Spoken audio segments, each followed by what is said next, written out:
This picture will help you understanding mouth-to-mouth breathing.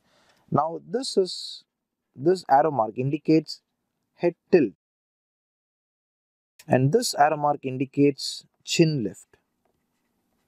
So we need both actually. Alright, we got to tilt the head and we got to lift the chin.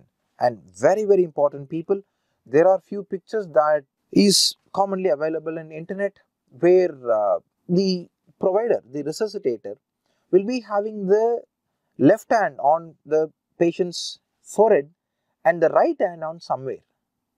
Alright, maybe on the thorax or something. It's wrong. Please ensure one of your hands should be on the forehead. That is essential to lift the, that is essential to tilt the head.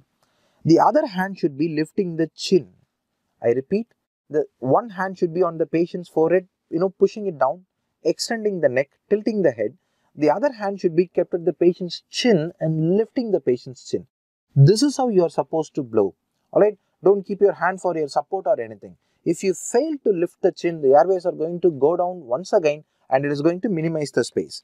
If you need good amount of space here, people, if you need good amount of space here, you require mandatory chin lift.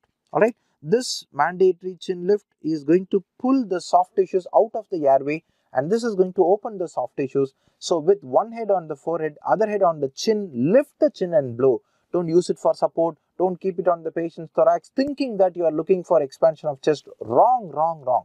Alright, be very, very meticulous here. This is life-saving method.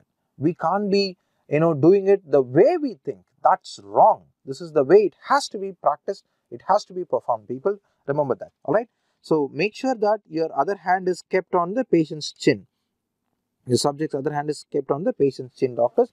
Remember that. Alright. So that's mouth-to-mouth breathing. Now coming to mechanical ventilation. We have two methods of mechanical ventilation, people. The first one is going to be simple bag and mask ventilation. So this picture tells you about bag and mask ventilation.